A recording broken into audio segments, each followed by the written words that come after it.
Good morning to you all. If we haven't met yet, my name is Svea Merry, and I have the privilege of serving here as our pastor of spiritual formation. Welcome again to all of you, and welcome to all of you joining us online as well. I hope you've been enjoying the series that we've been in this summer, our Sunday School for Grown-Up series. We have had a blast going through some of the most beloved stories of the Old Testament, stories that many of us learned as children in Sunday school, but have maybe never really considered again as adults. And we've also enjoyed hearing from many of you who didn't have the privilege of growing up in Sunday school. And for several of you, this is the first time through these stories, and we are just thrilled to be studying these together. I was one of those kids who grew up in Sunday school, and I do specifically remember my teacher using a flannel graph. So for me, this flannel graph technology is like going back to my roots. And I thought it might be kind of fun this morning to tell you the story that I got to focus on today, one of my favorites, the story of Shadrach, Meshach, and Abednego in the fiery furnace. I thought it would be fun to look at this story first, the way that I remember learning it as a kid. So this is what I have in my memory. I remember my Sunday school teacher calling us over to the corner of the room, the corner that had all the carpet squares, so that we would sit there quietly and not bother our neighbor.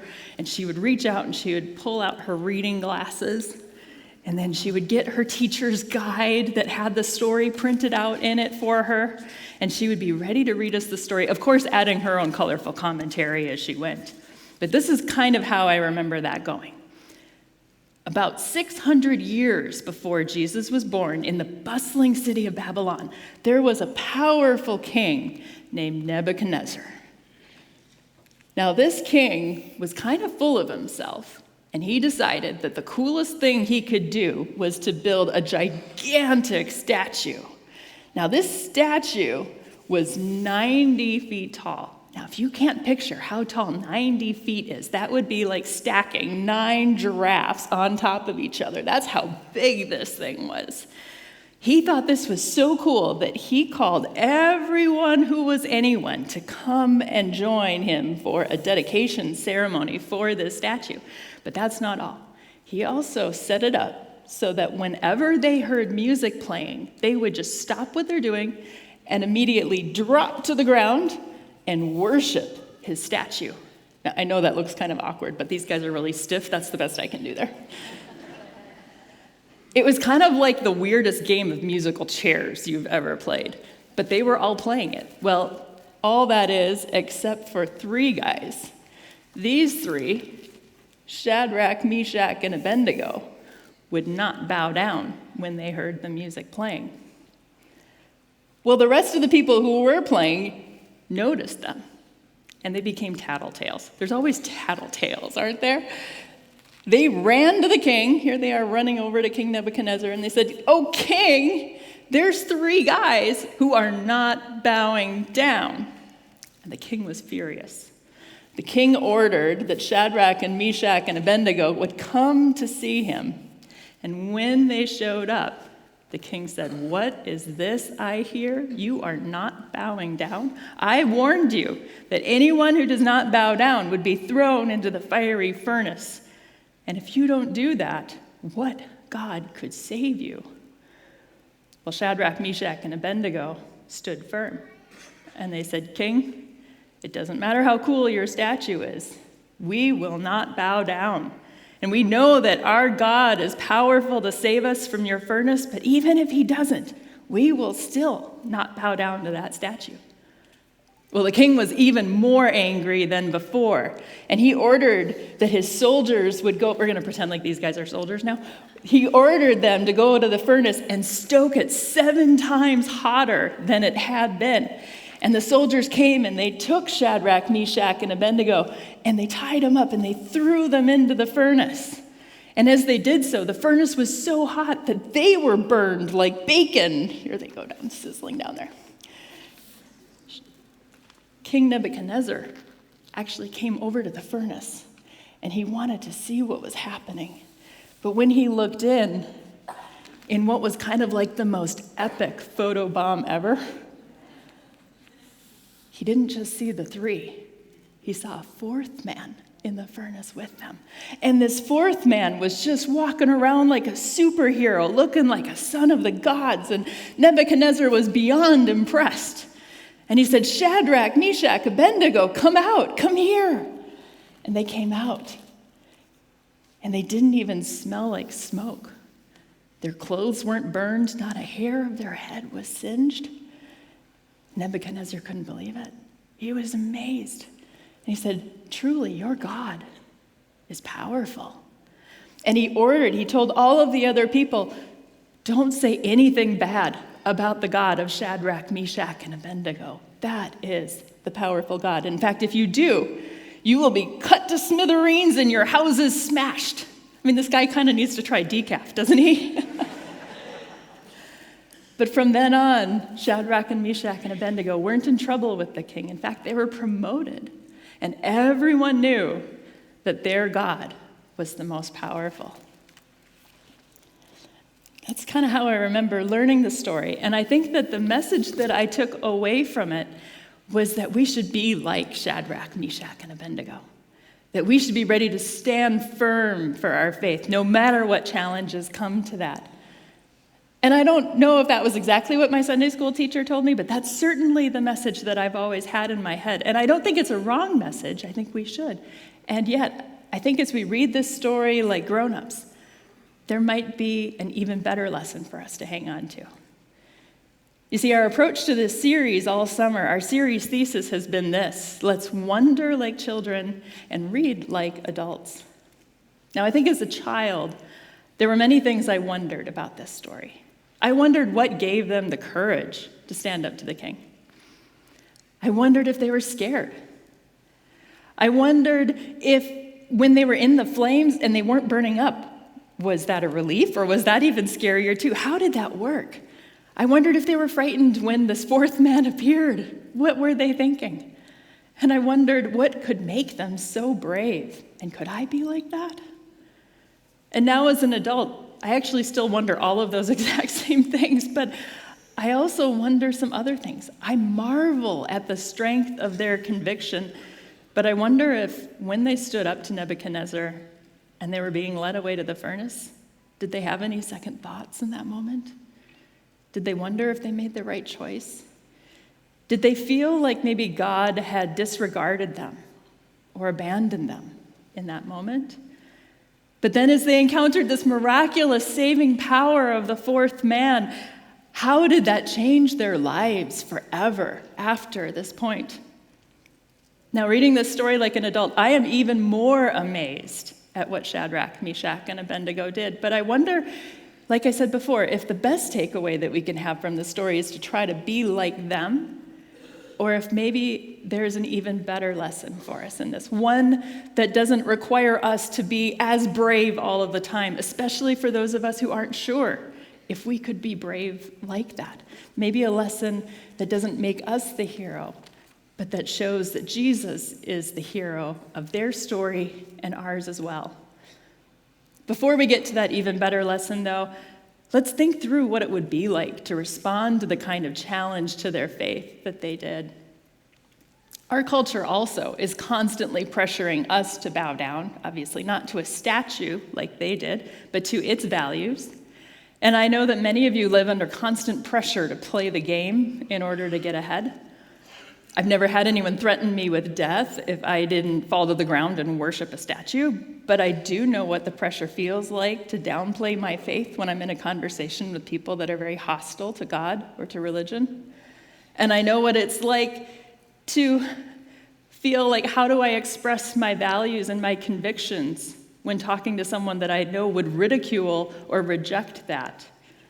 And I know that several of you often feel marginalized in your career when you don't go along or endorse or tolerate what someone is telling you you must, when you feel like it goes against your values and the way of Jesus.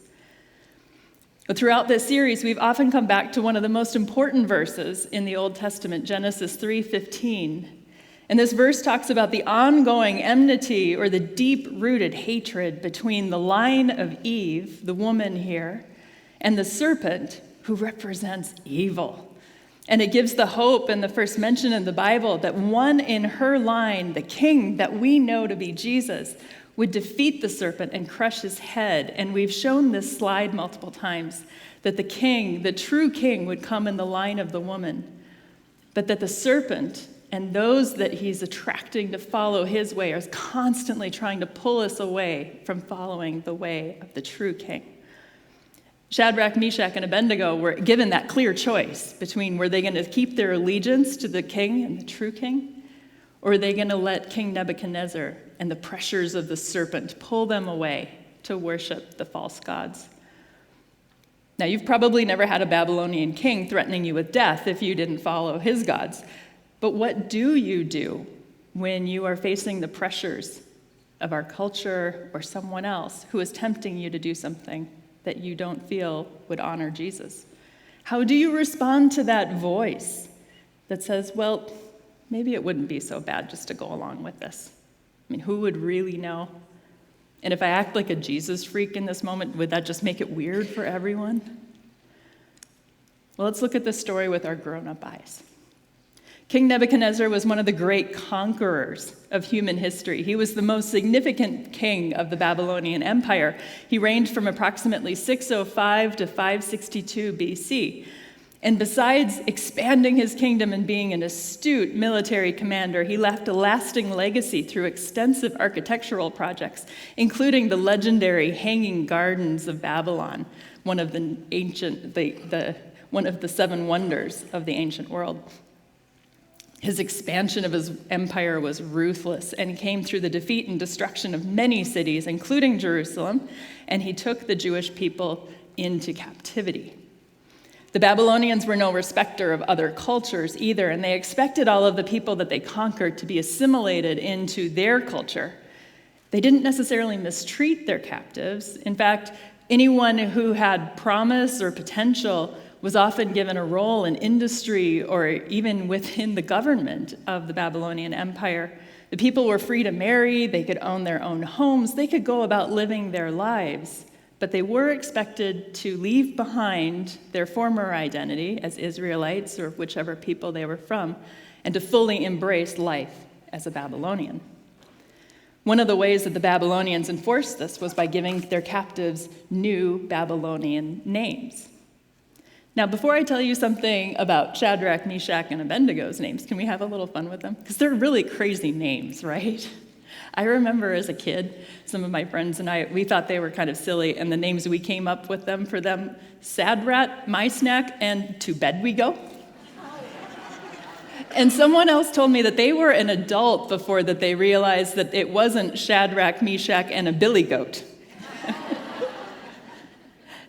And people continue to have fun with these names. You've got to love this coffee place. Shadrach, Meshach, and a bean to go. Master roasted, never burnt. And for all of you who know your Sunday school stories best through Veggie Tales, you know these guys as Rack, Shack, and Benny. And if you are thinking about that cartoon right now, I am sorry, you were going to have the bunny song stuck in your head with me for the rest of the day. But as I was starting to tell you before I got on this fun tangent, these weren't their real names. These three guys were originally Hananiah, Mishael, and Azariah. And their names had beautiful meanings. Hananiah meant the Lord is gracious. Mishael was who is like God. And Azariah is the Lord has helped. But like I was saying, the Babylonian strategy was to strip away one's former identity and to try to assimilate them into Babylonian culture. And so their new names went to Shadrach, Meshach, and Abednego. And they lost the beautiful meanings that pointed them to God.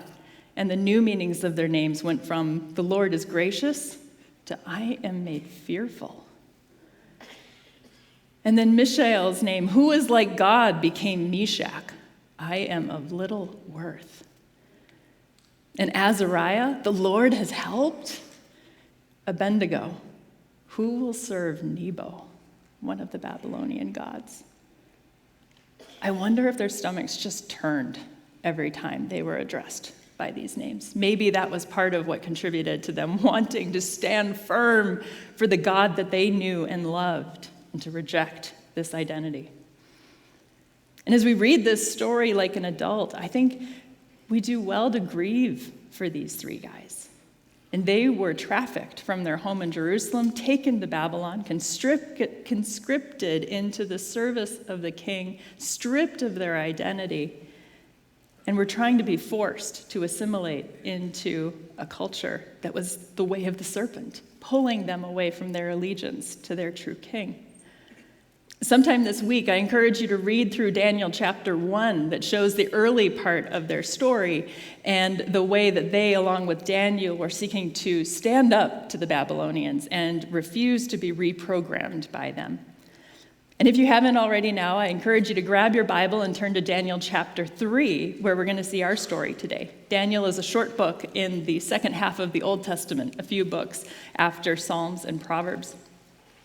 The chapter opens with Nebuchadnezzar building this gigantic statue. Now, I had always assumed as a kid and even as an adult that the statue was a big statue of him. He just seemed like that was kind of the egomaniac thing that he might have had in his mind. But reading the text, it doesn't actually say that at all. No, the statue, from the dimensions that were given, like I said, was 90 feet high, only 9 feet wide. That would be a really strange representation of a person. So scholars suggest that it wasn't probably a human figure at all, but actually just a large pillar of sorts with some gold plating detail on it, maybe something kind of like that. It's not really important what the statue was. What was important was that Nebuchadnezzar was using this statue and his requirement to have everyone come and bow and worship at it whenever he wanted them to, as a way to demonstrate his power over the people. Chapter 3, verse 2 says that he summoned the satraps, prefects, governors, advisors, treasurers, judges, magistrates, and all of the other provincial officials to come to the dedication of the image he set up. And if you're wondering how it turned out, here's who came. The satraps, the prefects, the governors, the advisors, the treasurers, the judges, the magistrates, and all of the other provincial officials assembled for the dedication of the image that the king Nebuchadnezzar had set up, and they stood before it.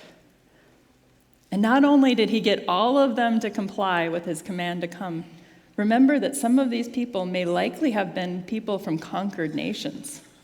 And he's using this as an opportunity to see who will jump when I tell them to jump.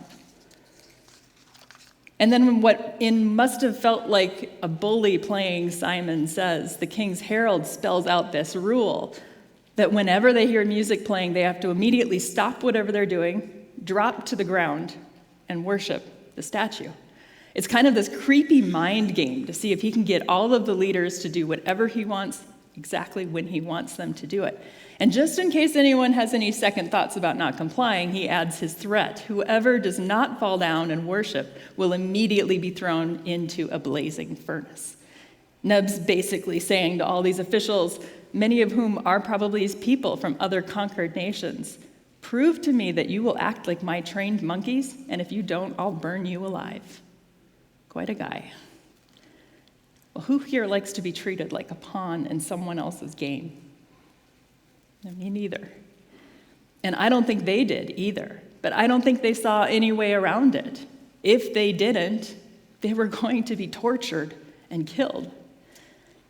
So when the horn, the flute, the zither, the lyre, the harp, the pipe, etc. play, and it's time for them to face the music, they bow. Well, that is everyone except for Shadrach, Meshach, and Abednego. And I think it makes sense that as they see the three who decided, I'm not playing this game, stand up, that they may have gotten indignant at that. They might not have liked seeing the three who were strong enough to stand up to the king. The text tells us that there were some who came forward to rat them out and watch them play this political game, kind of sucking up to the king here. May the king live forever. Your Majesty has issued a decree that everyone who hears the sound of the horn, flute, zither, lyre, harp, and pipe, and all kinds of music must fall down and worship the image of gold, and that whoever does not fall down and worship will be thrown into a blazing furnace. But there are some Jews whom you have set over the affairs of the province of Babylon, Shadrach, Meshach, and Abednego, who pay no attention to you, your majesty. They neither serve your gods nor worship the image of gold that you have set up. Predictably, Nebuchadnezzar is furious. But interestingly, he gives Shadrach, Meshach, and Abednego a second chance. But can you imagine the pressure they're under now? I mean, it was one thing when they were just not going along with the crowd, but now they are face to face with the man who has promised to kill them if they don't comply. Nebuchadnezzar amps up his death threat again, but then he adds this interesting line, "What God will be able to rescue you from my hand?" Would your faith give you the strength to stand in this situation? What would you have done in this moment? Do you believe God today could rescue you from whatever pressures that you face, the things that are seeking to pull you away from the way of Jesus? And let me ask you one more question. If you do trust God, what do you trust him for? Hold that thought. We're going to come back to that. Well, here's what they said. King Nebuchadnezzar, we do not need to defend ourselves before you in this matter. If we are thrown into the blazing furnace, the God we serve is able to deliver us from it, and he will deliver us from your majesty's hand. But even if he does not, we want you to know, your majesty, that we will not serve your gods or worship the image of gold that you have set up.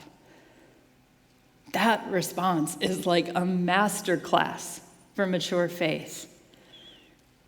The God we serve is able to deliver us. But even if he does not, they trust. They know that God is capable of rescuing them in this moment. But their faith is not dependent on God doing that. They're not trusting God for a specific outcome. They are trusting God and keeping their allegiance to him in whatever happens next. And they know that they will either escape the furnace or they will escape the hand of Nebuchadnezzar through their death. But either way, they are standing firm for God. They're standing firm for this Lord who has been with them through the highs and the lows of their life. And their faith is unshakable because it is not dependent on their circumstances. Have you known faith unshakable like this? Sit with me in this thought for a moment, because I have often observed that those who are struggling the most in their faith are often struggling because of pain or adversity that came into their lives that they feel like God should have prevented them from experiencing. And even more so if they feel like they were living a life seeking to please God and to honor God, and then their world crumbled. And they can't quite shake the thought of how God could have allowed that to happen. I think what we see here in their story is the grown-up level lesson that helps us upgrade our faith. Because mature faith doesn't trust in God for our circumstances. It trusts God in any circumstance. The furnace that they were thrown into was almost certainly the smelting furnace that was used to help construct the statue. It was probably where they melted the gold that was used for the gold plating on the statue. That 90-foot-tall object probably cast a shadow on them as they were being led to the flames. But what Shadrach, Meshach, and Abednego were about to experience wasn't the fiery death that they might have been making peace with. They were about to experience the presence of God with them in the moment of their darkest day. The Son of God was about to reveal himself and unmistakably answer that question that Nebuchadnezzar had set up. What God will be able to rescue you from my hand? I wonder if this scene was the scene that the Apostle Peter had in mind about 600 years later when he was writing to another generation of people who were seeking to follow God, but were also under the persecution from their oppressors. He wrote in the New Testament letter that we call 1 Peter, "Though now for a little while you may have had to suffer grief in all kinds of trials, these have come so that the proven genuineness of your faith, of greater worth than gold, which perishes even though refined by fire, may result in praise and glory and honor when Jesus Christ is revealed." And then 3 chapters later, he writes, "Dear friends, do not be surprised at the fiery ordeal that has come on you to test you, as though something strange were happening to you. But rejoice inasmuch as you participate in the sufferings of Christ, so that you may be overjoyed when his glory is revealed." I wish it weren't so, but nowhere in Scripture does God promise that as we follow him, we will be spared the fiery ordeal or hard circumstances. Peter's even telling us, don't be surprised when it happens, as if it's something strange. Be prepared for it.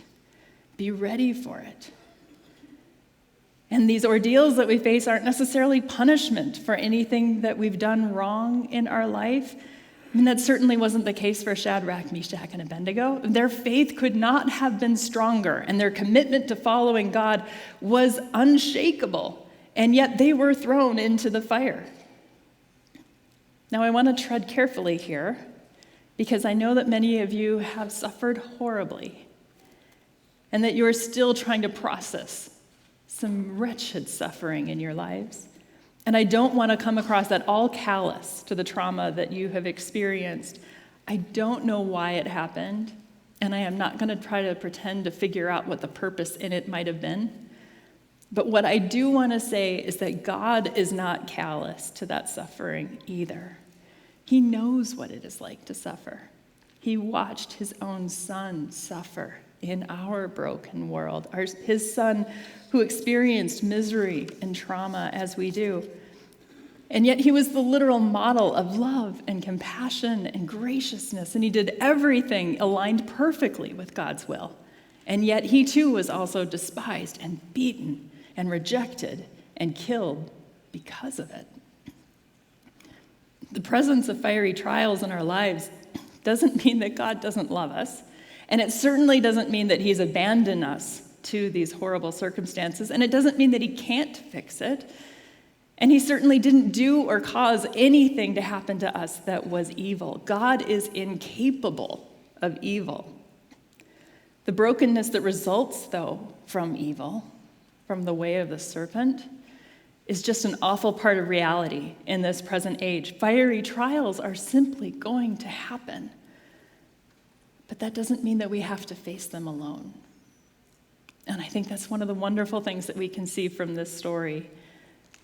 We don't have to face them without God with us. Let's go back to Shadrach and Meshach and Abednego as they were in these flames, those flames that had gotten stoked 7 times hotter, so hot that it killed the soldiers that brought them there. I wonder if when they saw that happen to the soldiers and yet they were unharmed, if that was when they began to wonder, is God going to do something miraculous here? I find it fascinating that King Nebuchadnezzar wanted to watch.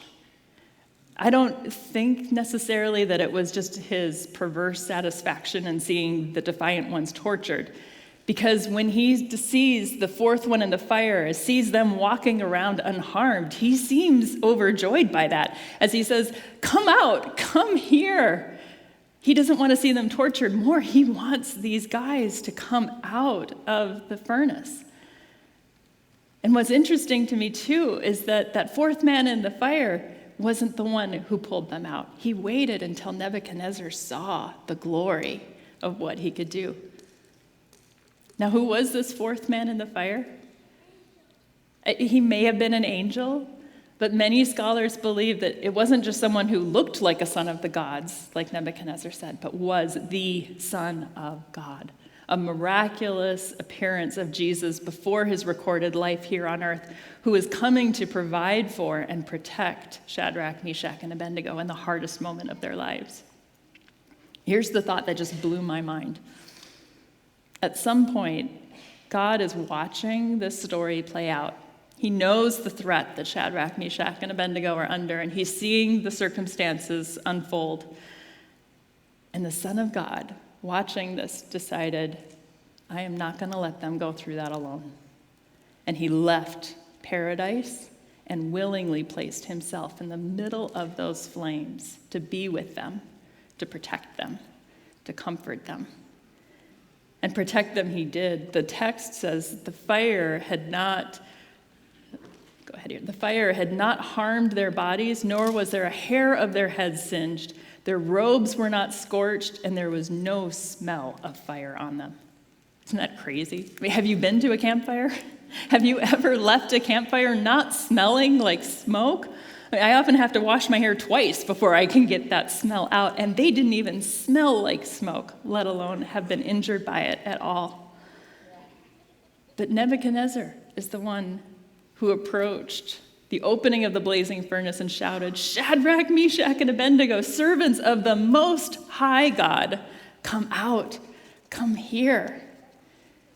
He did that when the glory of the love and the protection of the fourth man in the fire was evident to all.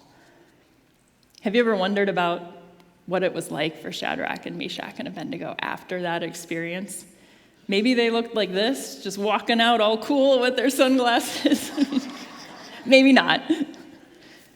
But do you think they ever had any second thoughts that they had made the right choice? Do you think they regretted for a second what they endured in those terrifying first moments in the flames? Don't you imagine that what they experienced in that furnace became one of the most significant and precious moments of their faith journey?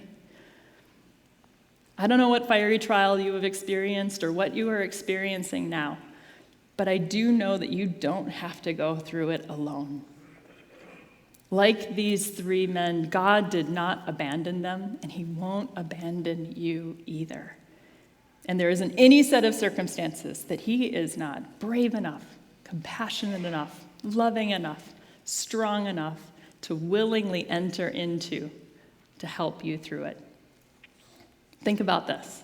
The joy that we have in knowing Jesus is, of course, knowing that we'll be with him when we die. But it's also knowing that he'll be with us as we live.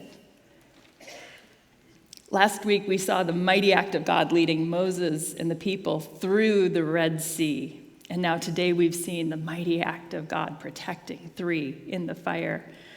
And the verses from Isaiah 43 couldn't be more perfect for these 2 weeks. When God reminds his people, do not fear, for I have redeemed you. I have summoned you by name. You are mine. When you pass through the waters, I will be with you. And when you pass through the rivers, they will not sweep over you. When you walk through the fire, you will not be burned. The flames will not set you ablaze. And I think the important thing to see here is the word when. It's going to happen. When you go through the waters, when you go through the fire, he will be with us. The waters and the fires are going to come. But just like the God of Moses, the God of Shadrach, Meshach, and Abednego, he will be with us to strengthen us, to stand up to the pressures of any Nebuchadnezzar in our life. For those of you who are maybe 25 years old or older, do you remember the encouragement that beloved children's television host Mr. Rogers gave to children when they heard about tragedies? He said, when I was a boy and I would see scary things in the news, my mother would say to me, look for the helpers. Well, maybe the grown-up version of this, especially something that could even be a bottom line for this story, is look for the helper. One of my favorite verses of all time is Isaiah 41:10, which reads, so do not fear, for I am with you. Do not be dismayed, for I am your God. I will strengthen you and help you. I will uphold you with my righteous right hand. As followers of Jesus, we don't need to fear anything that will come our way because our trust in God is solid in knowing that we are his and that he will be with us no matter what circumstances we face. And I'm so thankful that we don't have to face anything alone. And I'm so grateful for the times that I've been able to see Jesus meet me in my trials, and I hope you've been able to see that too. And if you don't know Jesus yet as your Lord, can I encourage you today, don't leave here without asking him to come and be with you. Ask him to be your Lord, the one who will meet you in your trials, to strengthen you, to help you. And if you do that, please tell someone, tell me, tell another pastor, tell another friend who loves Jesus so that we can encourage you in your faith so you truly don't have to face any trials alone ever again. If you want that, would you pray with me now? Jesus, thank you for not leaving us alone in this broken world. Thank you for entering into it to save us and to lead us. We admit that we too have contributed to the brokenness and have done things we regret. Please forgive us for the ways that we have sinned. We need the forgiveness made possible through your death and resurrection. We accept you as our Lord and our Savior, and we want to follow your better way. What joy for all of us who call you Lord, whether today for the first time or today for the millionth time, to know that you will always be with us, to help us, to guide us, and to sustain us, now and forever. Amen.